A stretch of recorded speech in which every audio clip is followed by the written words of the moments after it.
안녕하세요. 시험 대비 키워드 정리해 보도록 하겠습니다. 오늘은 중세 후기 유럽을 살펴볼 거고요. 주제는 신학로 개척과 절대 왕정입니다. 중세 후기 유럽은 봉건제가 붕괴되고요. 근대 사회로 가는 과도기 역할하는 시기였습니다.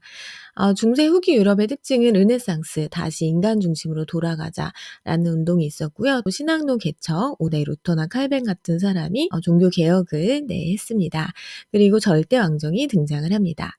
1492년에 콜럼버스가 서인도 제도에 도착을 했고요. 1517년에는 루터가 종교 개혁을 했습니다. 그리고 16에서 18세기에는 절대 왕정이 등장을 했는데 서유럽과 동유럽의 절대 왕정이 다른 양상으로 나타났습니다. 신학로 개척의 의미를 살펴보면요. 15세기에서 16세기 유럽인들이 새로운 항로를 찾아 탐험하는 것을 의미합니다. 유럽 중심의 세계 질서가 형성되는데 큰 역할을 했습니다. 왜 신학로 개척이 나섰냐 하면요. 동양 물품에 대한 수요가 증가했어요. 당시 유럽인들이 향신료에 대한 수요가 폭발적으로 증가했다고 합니다. 그리고 중간에 오스만 제국이 지중해 무역로를 장악하고 있었습니다. 그래서 새로운 항로를 통해서 인도로 가는 신학로 개척에 나서게 되었습니다. 마르코 폴로라는 사람이 몽골 제국에 갔다가 동방 견문록을 남겼는데요. 이거를 보고 유럽 사람들이 동양에 대한 호기심을 갖게 됩니다.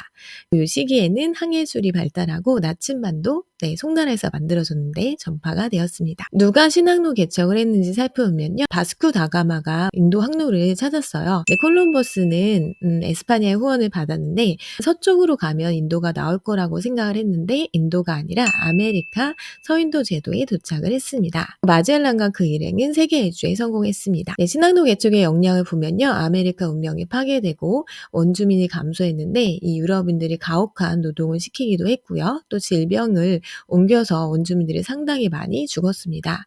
부족한 노동력을 메꾸기 위해서 유럽은 아프리카에서 노예를 데리고 왔습니다.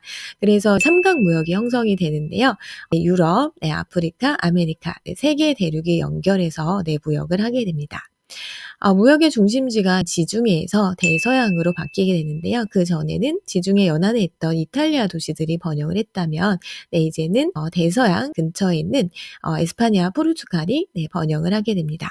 아메리카에서 은 광산에서 은이 유럽에 유입이 되면서 화폐 역할을 했습니다. 물건의 가격이 올라가고 이제 상업이 발달해서 유럽이 더욱 부유해지는 변화가 일어나게 됩니다.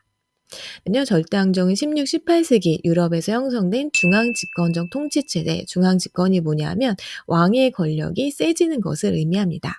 그리고 당연히 왕의 권력이 세지면 봉건 귀족, 봉건제 시대에 있었던 영주라든지 기사 계급을 의미하는데요. 이들의 세력은 반대로 약화되었습니다.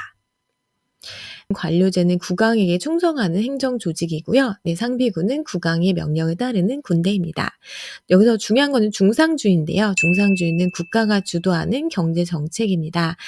당시에는 그 국가의 잘 살고 못 살고의 정도는 금과 은을 많이 보유하느냐 그렇지 않느냐로 결정되었다고 생각을 했습니다.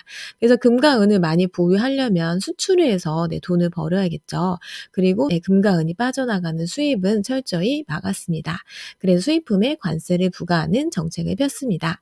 그림에서 보면 외국에서 싼 원료를 수입해서 물건을 만들어서 완성품을 수출하는 모습이고요. 또 완성품에 대한 수입은 금지를 시켰습니다. 자연스럽게 식민지 획득이 중요했는데 왜냐하면 외국에서 싼 원료를 수입해야 했고요. 또 외국의 식민지에 물건을 수출을 해야 했기 때문이죠. 왕권 신수설, 왕이 신과 같은 권력을 갖고 있다라고 생각을 했습니다. 서유럽의 절대 왕정을 보면요. 에스파냐 펠리페 2세가 무적함대를 만들었지만 영국의 엘리자베스 1세가 무적함대를 격파를 합니다. 그리고 프랑스의 루이 14세는 베르사유 궁전을 짓는데요. 아주 화려한 바로크 양식으로 만들어졌고요. 또 중상주의 정책을 적극적으로 추진했습니다. 동유럽의 절대왕정은 농노제가 유지되었고요. 도시와 상공업이 발달하지 않았습니다. 그리고 왕이 직접 나서서 개혁을 추진해서 계몽군주라고 합니다. 대표적으로 프로이센이라는 국가의 프리드리 2세가 있었는데요. 왕이 직접 국내 산업을 육성을 했고요. 또 상수시 궁전을 지었습니다. 러시아의 표트르 대제는요, 서유럽 문물을 수용을 했고요. 또 상트페테르부르크를 수도로 정했습니다. 키워드 정리해보면요. 먼저 콜럼버스, 대서양, 무역의 중심지가 지중해에서 대서양으로 바뀌었습니다. 아프리카 노예 무역, 유럽의 가혹한 통치와 전염병의 전파로 아메리카 원주민이 줄어들자 아프리카에서 노예를 데리고 와서 대농장에 투입했습니다. 은과 신작물 유입, 아메리카에서 은이 들어와 유럽의 상업이 발달했고요. 감자, 옥수수 등 새로운 작물이 유럽에 소개되었습니다. 절대왕정 키워드는요. 관료제 상비군, 왕에게 힘이 모이는 중앙집권 국가 체제였습니다.